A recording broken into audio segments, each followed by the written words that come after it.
Welcome to the Mindset Architect Podcast, where it's all about creating the life you want, the business you want, and making a real difference.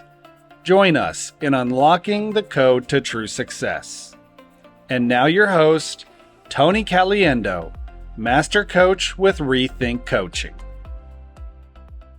Welcome to the Mindset Architect Podcast, episode number 74. I'm Tony Caliendo, Master Coach here at reTHINK Coaching. And as always, I just want to take a minute to thank you for sharing your time with me.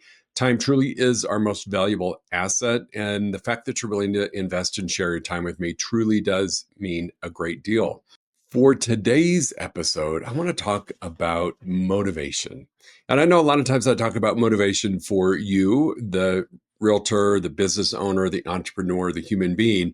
Yet I'm going to flip it around and talk about motivation today through the lens of your client motivation and making sure that we understand the importance of and the impact it can have on the success of, the comfort of, the pleasure of the transaction that you have working with a motivated versus a non-motivated person. Now, I know in my world, in the coaching world, I truly believe everybody can achieve the goal that they want to achieve.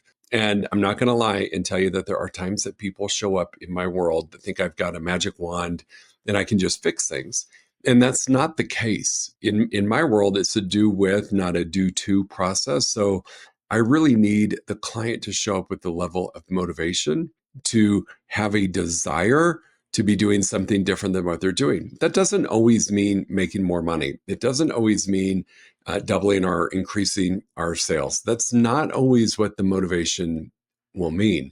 Many times, motivation could be as simply as basic as having a better life. So I want to talk today about the importance of that because I'm going to be really transparent. I'm at the point of my career where if I meet someone and I am measuring their motivation, it will be a red flag to me if I want to work with them or not, or if I want to allow them into my coaching space or not. Maybe we're just not meant for a one-on-one coaching partnership. Maybe they need to go into a group program until they figure things out. But motivation is really important because without it, you really don't have any leverage to have somebody do something that is making them uncomfortable or is different for them. So motivation applies to everything and applies, to you in your personal life as well. But today, for the sake of today's discussion around motivation, I want to talk to you about the importance of only working with motivated clients. And from all of my years in selling, which I've been in real estate since 2001, so it's quite a few years.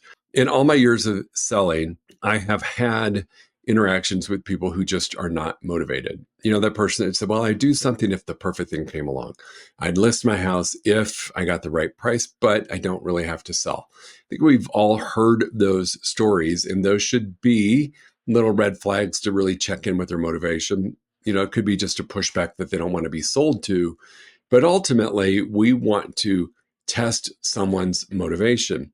And I remember early on in my real estate career, and I thought this was pretty bold, and I didn't quite understand it until I had been in it for a few years. One of the agents that I looked up to at the brokerage that I was with in Dallas said to me, I rank my clients' motivation in a category of A, B, or C, and I'm not shy about telling them you're an A, you're a B, or you're a C. And the reason she did that was if you were an A, you got top priority. You got access to her. You got her time. You got her to invest in you. If you were a B or a C, you're second and third priority. And, for a new agent who was struggling because I wanted every sale I could get, I was looking to replace my corporate salary. That was really shocking to me that somebody would do that. And I thought, oh my gosh, we have a fiduciary, we have all these things. And honestly, her words came to make so much more sense as I moved on in my career. And this is why, if we're working with only motivated, or if in the case where she divided them A, B, and C, if we're working with the most highly motivated, there's an efficiency for you, an efficiency in your time management. Working with motivated clients allows you to prioritize your time effectively because those motivated clients are typically ready, willing, and able to make a decision, meaning it's not going to be looking at 30 homes, or it's not going to be, well, maybe next month. They are ready, willing, and able, motivated, ready to make a decision, and most likely will make a decision in a shorter amount of time. So it really does allow for you to manage your time differently as a real estate agent or broker. So I love that. It's efficiency in time, spending your time with the people who are most likely to engage in a transaction or to buy or sell a home, because that's what we are paid to do, is where you want to spend your time. This one is pretty obvious: higher conversion rates. Working with, in particular, and I say this all the time, if you work with a seller who has zero motivation, and we take a listing that might be on the higher end of what you recommended, because that's typically what happens when you work with a seller who doesn't have strong motivation. They usually think their home is worth more and they want to aim up here. When you work with somebody who isn't motivated, when it comes time to do a price adjustment, reposition the home, price reduction, whatever you want to call it, you don't have any leverage to be able to get them to make a decision to take action that is maybe uncomfortable for them. Maybe as a lower sales price is not what they were expecting. But what it does is, when you work with a non-motivated, it impacts your conversion rates, because typically days on market go up. Typically sales price versus list price is affected. Number of homes listed and sold is affected. So it really can affect your business numbers, including your conversion rate at a higher level. And I didn't really consider those things when I first started off. I was going to work with everybody and anybody. I'd take any listing. I was going to do whatever it took to get business. And when I sat down with my mentor and then coach at that time, they really shined a light on working with non-motivated. It has a tremendous impact on your conversion rates and your overall business statistics. Carrying one unmotivated seller and having that listing for 4, 5, 6, 7, 8, 9, 10 months, or however long before one of you fires each other or the house finally sells, really will mess with your statistics as a business. So you want to, again, focus on the motivated, and it will help you with your conversion rate and your other numbers.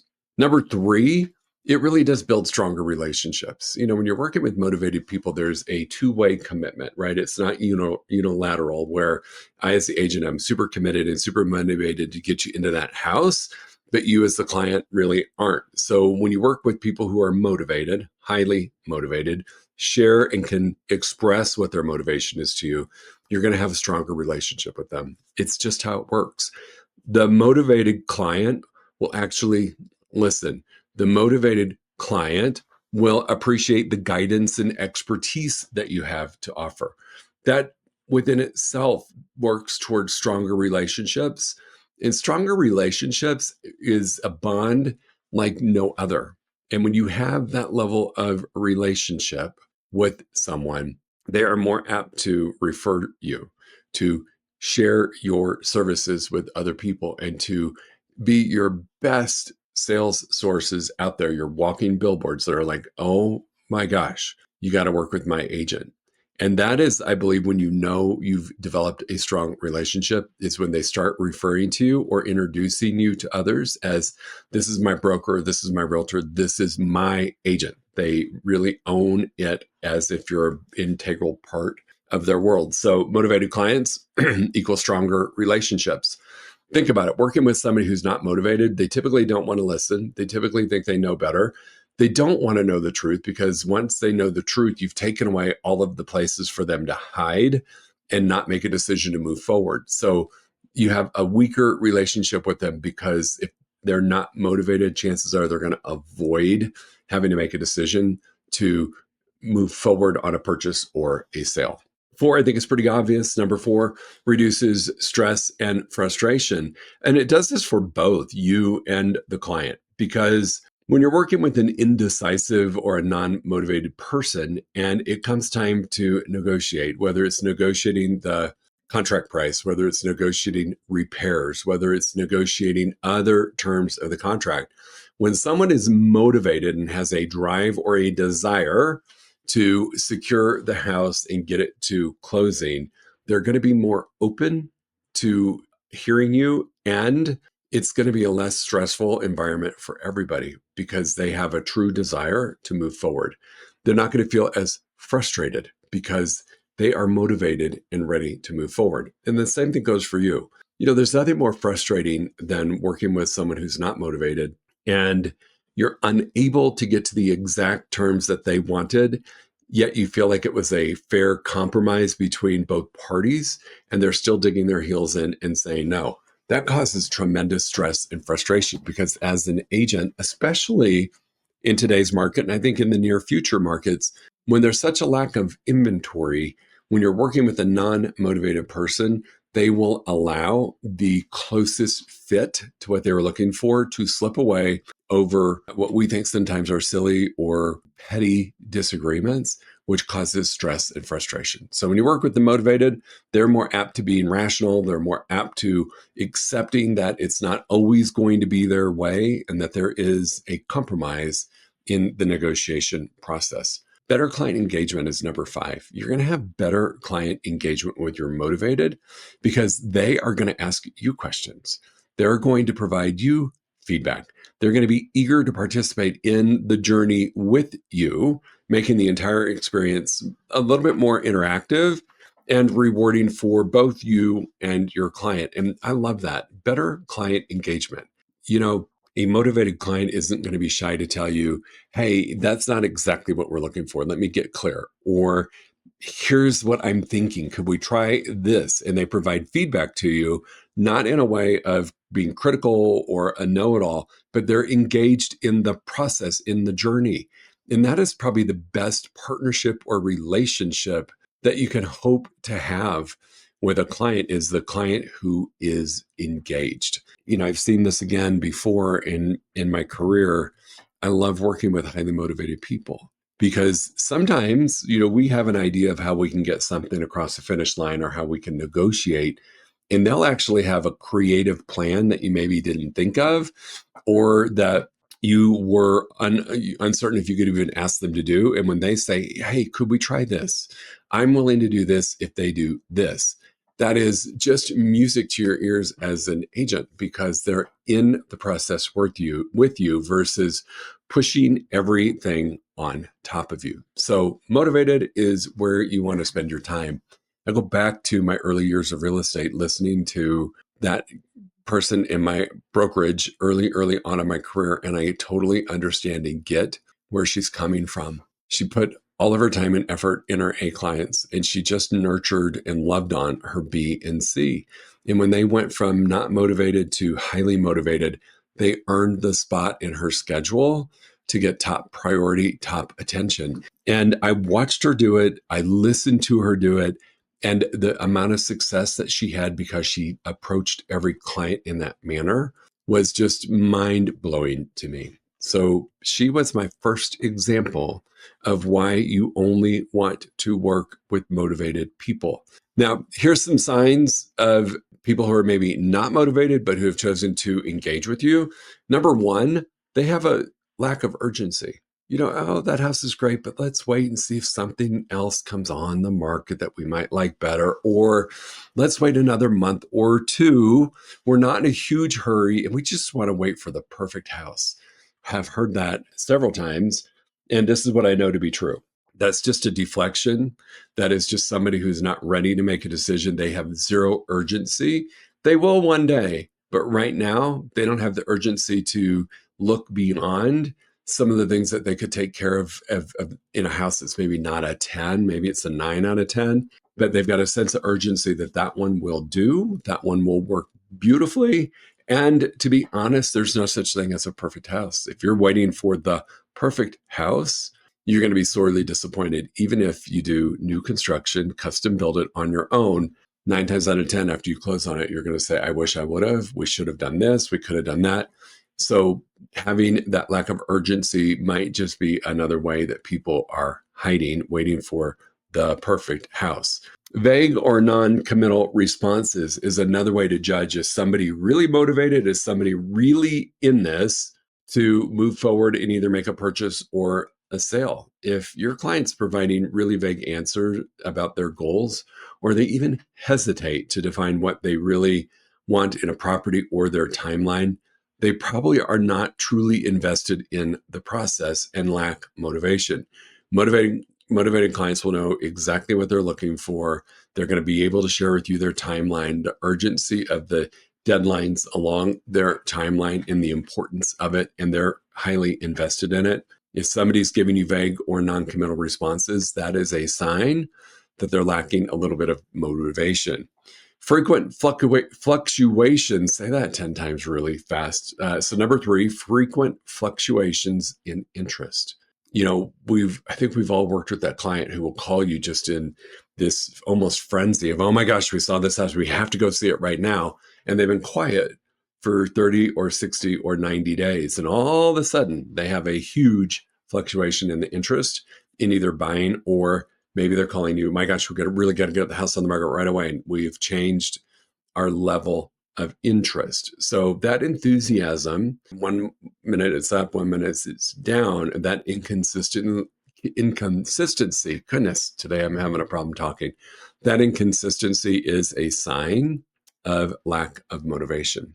Low engagement in the process. Clients who are slow to or never respond to emails, texts, or calls, or show little interest in any of the market trends you're sharing with them, any of the listings that they're getting repeated. You maybe have them set up on an auto drip, and some phenomenal houses are going their way, and they're not expressing any kind of an interest. They're probably not motivated. It's nice to see, but it's not, because they don't have that motivation. It's not compelling them to move into action. Where on contrast, the motivated is going to get excited about the homes that come their way, are probably going to have a steady level of interest in movement.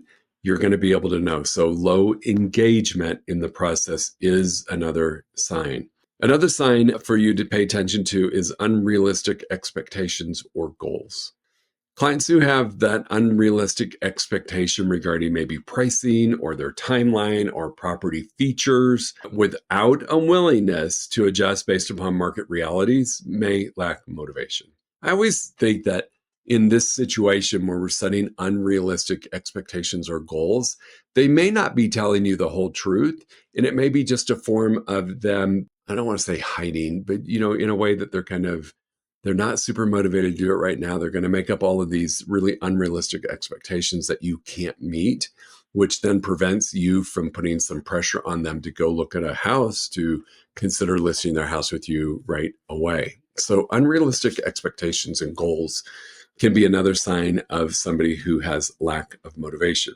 Now, I do want to say this. Some of these are gray, right? Some of these are not hard set in stone that this person's not motivated. Sometimes when we're working with somebody, and I just don't want you to get this confused, lack of motivation sometimes can appear as them being a little bit more withdrawn or pulled back because they're not ready to be sold to yet. So I think it's really important when we're going through this process that you know how to ask somebody, and you should know every single person that you're working with, what is their motivation? Why are you looking to buy? Why are you looking to sell?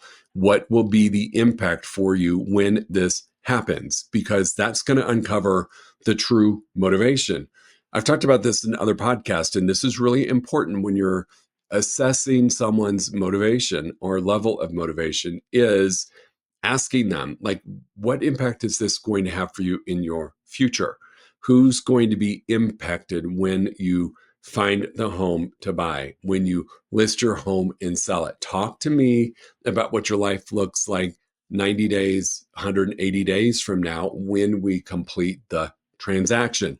That's going to give you a lot of information, because they're going to share with you, oh my gosh, in 6 months after being in the perfect home, I'm going to have my dedicated office space and be able to be more efficient, and the impact it's going to have on my family. I'm going to be able to earn more money. My sales are going to go up.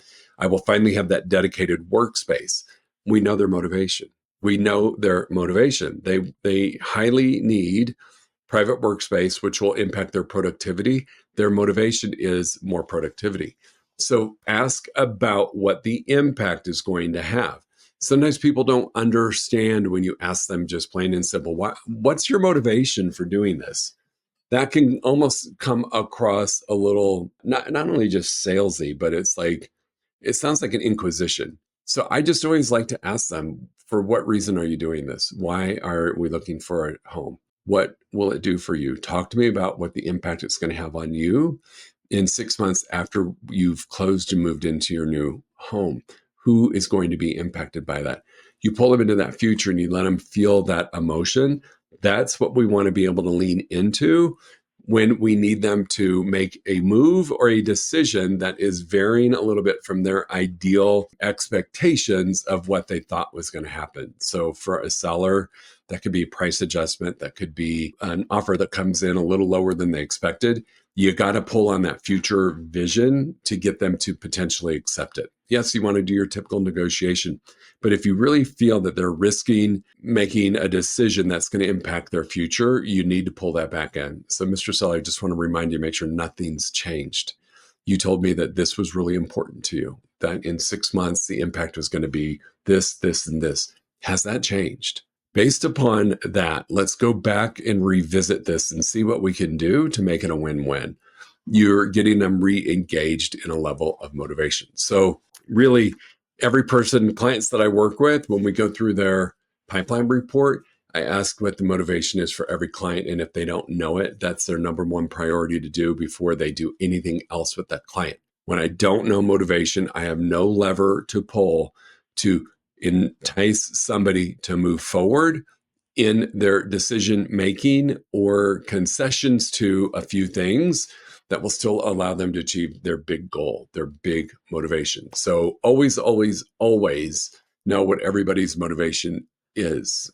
And it will have a tremendous impact on how you get to conduct business and who you spend your time with.